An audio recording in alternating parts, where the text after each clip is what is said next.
ओम नमो भगवते वासुदेवाय। ओम नमो नारायणाय। कृष्णं नारायणं वन्दे कृष्णं वन्दे ब्रजप्रियं। कृष्णं द्वैपायनं वन्दे कृष्णं वन्दे जगद्गुरुं। श्रीराम रामेति रामेति रमे रामो मनोरमे। सहस्रनाम तत्तुल्यं श्रीराम नाम वरानने। अखिलमण्डलाकारं व्याप्तं येन चराचरं तत्पदं दर्शितं येन तस्मै श्रीगुरुवे नमः। अतुलितबलधामं हेमशैलाभिदेहं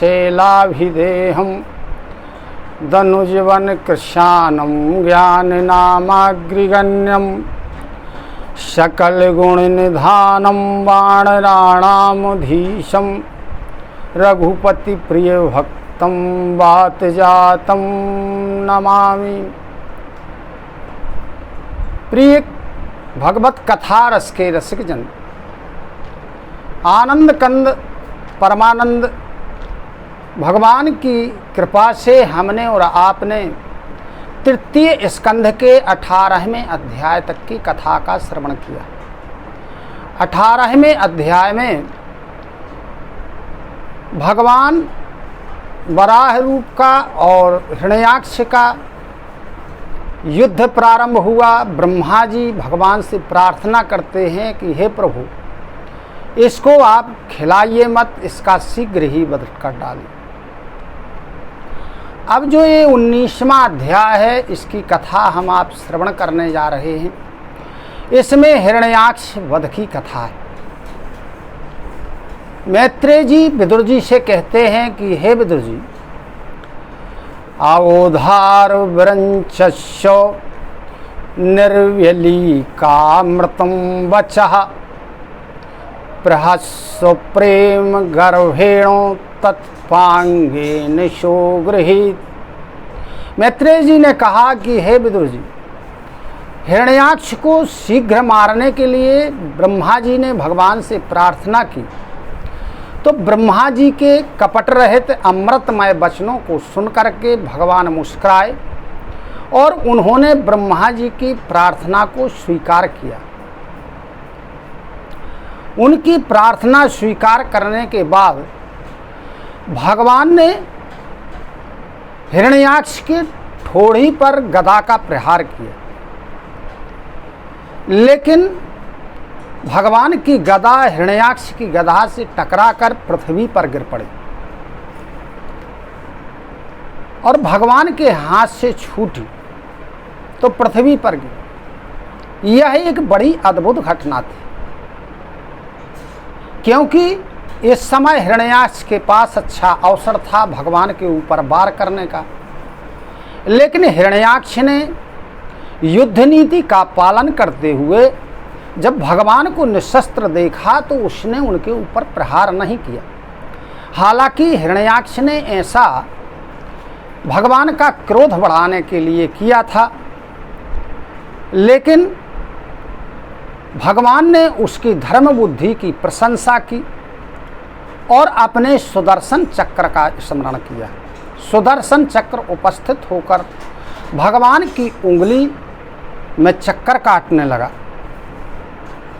भगवान हिरण्याक्ष के साथ क्रीड़ा करने लगे। हिरण्याक्ष ने भगवान के ऊपर गदा से प्रहार किया। तब भगवान ने अपने बाएं पैर से उसकी गदा को गिरा दिया। पदा सत्येन ताम साधो भगवान यज्ञ शूकरः लीलयामिष्टः शत्रो प्राहर्दवातुरंहसम। मैत्रेय जी कहते हैं कि हे विदुर जी, वराह भगवान ने लीला से ही हिरण्याक्ष की गदा को अपने बाएं पैर से पृथ्वी पर गिरा दिया और कहा कि अरे दैत्य, तू मुझे जीतना चाहता है? तू एक बार फिर से वार कर। तब हिरण्याक्ष ने पुनः गदा चलाई और भगवान के ऊपर वार किया और भीषण गर्जना की। जब भगवान ने देखा कि हिरण्याक्ष की गदा मेरी ओर आ रही है, तब भगवान ने उसकी गदा को पकड़ लिया। जब हिरण्याक्ष ने देखा कि मेरा जो वार था यह व्यर्थ चला गया, अतः जो उसका घमंड था वो ठंडा पड़ गया, उसका तेज नष्ट होने लगा। भगवान की गदा देने के बाद भी उसने उस गदा को नहीं लिया और अब उसने भगवान के ऊपर त्रिशूल से वार किया। भगवान ने सुदर्शन चक्र छोड़ा और उसके टुकड़े टुकड़े कर दिए।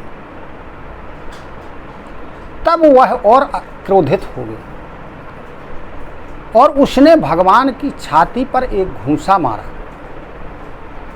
फिर गर्जना की और अंतर्ध्यान हो गया। अंतर्ध्यान होने के बाद वह अनेक प्रकार की माया का प्रयोग कर रहा है, जिससे जो प्रजा थी वो भयभीत होने लगी। प्रजा को लगने लगा कि जैसे अब प्रलय होने वाला है। गिरेयाः प्रत्यदृश्यन्तो नानायध मुचो नघो दिग्वाशिषो यातु धान्यः शूलन्यो मुक्तमूर्ध्वजा। हिरण्याक्ष की माया से बड़े बड़े पहाड़ दिखाई देने लगे। उन पहाड़ों से तरह तरह के अस्त्र शस्त्र निकलने लगे। प्रचंड आंधी चलने लगी, जिसके कारण सारी पृथ्वी पर अंधकार छा गया। पत्थरों की वर्षा होने लगी। त्रिशूल लिए राक्षसियां दिखाई देने लगी। मारो काटो की ध्वनियां सारे आकाश मंडल में छा गई। तब भगवान ने उसके मायाजाल को काटने के लिए, उसे दूर करने के लिए अपने सुदर्शन चक्र को छोड़ा।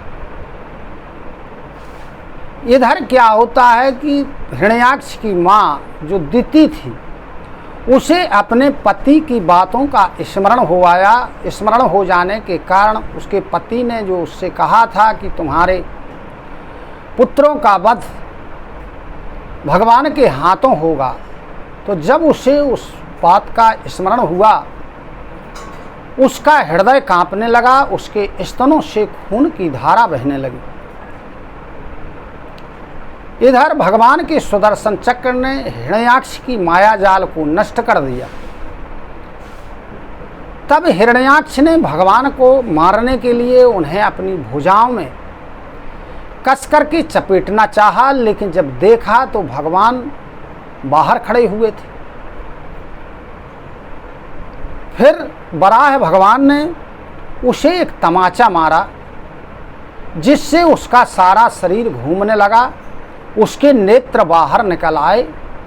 वो चक्कर खा के पृथ्वी पर निष्प्राण होकर के गिर पड़ा। हिरण्याक्ष का तेज तब भी पूरा समाप्त नहीं हुआ।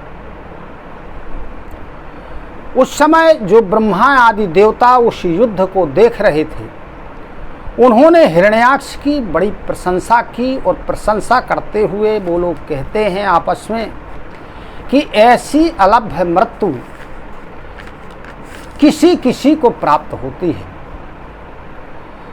यम योग नो योग समाधिना रहो ध्यायन्ति लिंग्यादस्तो मुमुक्षया तस्येष देत्रिष्वा पदाहतो मुखम प्रपश्यंस्तनुमुत्सर्जहा। जिसका योगी जन समाधि आदि के द्वारा एकांत में ध्यान किया करते हैं, उन्हीं के प्रहार से उनका मुख देखते देखते इस दैत्यराज ने अपने प्राणों का त्याग किया। इसके जैसी मृत्यु शायद है किसी को प्राप्त होती है। देवताओं ने कहा कि हे प्रभु, संसार को कष्ट देने वाले इस दुष्ट दैत्य को मारकर आपने सुख शांति को स्थापित किया है। हम आपको बारंबार नमस्कार करते हैं। हिरण्याक्ष का वध करने के बाद वराह भगवान अपने धाम को पधार गए यहाँ मैत्रेय जी विदुर जी से कहते हैं कि हे विदुर जी, मया यथानुक्तमवादिते हरे कृतावतारस्य सुमित्रचेष्टितम् यथा हिरण्याक्षोदारो विक्रमो महामृधे क्रीडन निराकृतः। कहने लगे कि भगवान अवतार लेकर के जिस प्रकार की लीलाएं करते हैं और जिस प्रकार उन्होंने महापराक्रमी हिरण्याक्ष का वध किया, एक खिलौने की तरह उसे मार डाला। हे विदुर जी, जिस प्रकार मैंने अपने गुरुमुख से सुना था वैसे आपको सुना दिया है। इधर सूत जी शौनकादि ऋषियों को नैमिषारण्य में कथा श्रवण करा रहे हैं। सूत जी शौनकादि ऋषियों से कहते हैं कि हे शौनकादि ऋषियों, पृथ्वी का उद्धार करने के लिए वराह रूप धारण करने वाले श्री हरि की जो यह हिरण्याक्ष वध नामक अद्भुत लीला है, इस लीला को जो मनुष्य पढ़ता है या सुनता है या उसका अनुमोदन करता है, वह ब्रह्म हत्या जैसे घोर पाप से मुक्त हो जाता है। आगे कह रहे, एतान महापुण्यमलम पवित्रम धन्यम यशस्यम पद्मायुराशिषाम प्राणेन्द्रियाणाम युधिशौर्यवर्धनम नारायणोन्ते गतिरंग शरणवताम। यह जो हिरण्याक्ष वध का चरित्र है, यह कैसा है? अत्यंत पुण्यप्रद, परम पवित्र, धन यश और आयु की वृद्धि करने वाला तथा मनुष्य की समस्त प्रकार की कामनाओं की पूर्ति करने वाला है। जो लोग इसे सुनते हैं या इसे पढ़ते हैं, कहते हैं, इसका अनुमोदन करते हैं, उन्हें अंत में भगवान का आश्रय प्राप्त होता है। बोलो वराह भगवान की जय। ओम इति श्रीमद्भागवते महापुराणे पारमहंसायां संहितायां तृतीये स्कंधे एकोनविंशोऽध्यायः। बोलो श्री वृंदावन बिहारी लाल की जय। हरि ओम तत्सत, हरि ओम तत्सत, हरि ओम तत्सत।